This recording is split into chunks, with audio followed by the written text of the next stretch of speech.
విజయనగరం మండల పరిధిలోని మరిచెర్లలో వైసీపీకి ఎదురు దెబ్బ తగిలింది. సర్పంచ్తో పాటు వార్డు మెంబర్లు, మండల స్థాయి వైసీపీ నేతలతో పాటు వందలాది మంది ఆ పార్టీ కార్యకర్తలు టీడీపీలో చేరారు. తమ పార్టీలోకి చేరిన వైసీపీ నేతలు, కార్యకర్తలకు ఎమ్మెల్యే అదితి విజయలక్ష్మి, గజపతిరాజు పసుపు కండువాలు కప్పి స్వాగతం పలికారు. మరిన్ని వివరాలు మా ప్రతినిధి శ్రీనివాస్ అందిస్తారు. శ్రీనివాస్, విజయనగరం మండల పరిధిలో ఉండేటటువంటి ఓ గ్రామం మొత్తం అందరూ కూడా అక్కడ ఉండేటటువంటి సర్పంచ్ కావచ్చు, ఎంపీపీ కావచ్చు, మిగిలినటువంటి అందరూ కూడా ఎంపీటీసీతో పాటు అందరూ కూడా ఈరోజు తెలుగుదేశం పార్టీలో చేరిపోవడం జరిగింది. వీరందరికీ కూడా స్థానిక శాసనసభ్యురాలు పూసపాటి అదితి విజయలక్ష్మి గజపతి స్వాగతం పలకడం జరిగింది.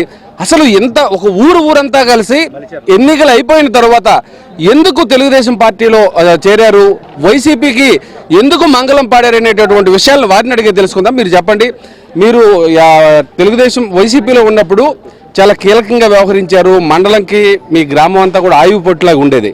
గ్రామం అంతా కూడా ఈరోజు తెలుగుదేశం పార్టీలో చేరడానికి కారణం ఏంటి? దానికి గల కారణం ఏంటంటే ఈ సంవత్సర కాలంలో మన మేడం గారు మా గ్రామానికి 2-3 సార్లు వచ్చారండి.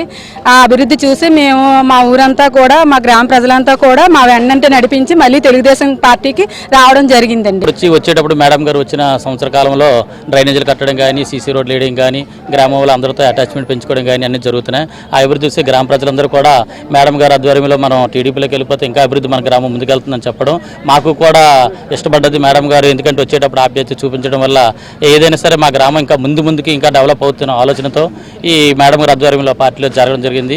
మా గ్రామ ప్రజలందరూ కూడా. మేడం గారు, మీరు చెప్పండి, ఒక ఊరంతా కలిసి ఉప్పెనెల అందరూ కూడా ఈరోజు తెలుగుదేశం పార్టీ కార్యాలయంలో చేరారు.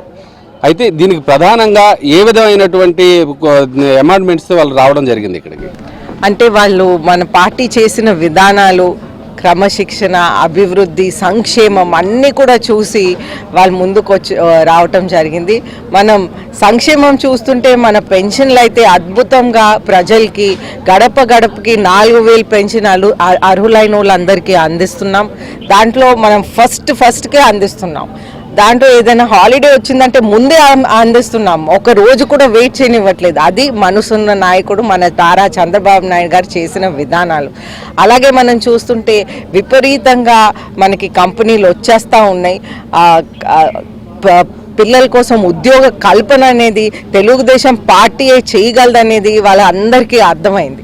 అయితే ప్రజలందరికీ అది అర్థమై ఇన్ని ఉద్యోగ అవకాశాలు మన లోకేష్ గారు, చంద్రబాబు నాయుడు గారు బ్రాండ్తో పాటు ఇక్కడ వైజాగ్ విజయనగరం మధ్యన వచ్చినాయి. అంటే టీసీఎస్, ఇన్ఫోసిస్, వెళ్ళిపోయిన లులు సెంటర్ కూడా నేను మళ్ళీ రానని చెప్పి, ఆ టైంలో రానని చెప్పి వ్యక్తి కూడా చంద్రబాబు నాయుడు గారు బ్రాండ్ చూసి మళ్ళీ వచ్చారంటే అది నిజంగా ఇటువంటి ఫెంటాస్టిక్ అభివృద్ధి, సంక్షేమం చూసి వాళ్ళందరూ కూడా, వాళ్ళ పిల్లలందరూ కూడా ఈ రోజుల్లో చదువుకుంటున్నారు.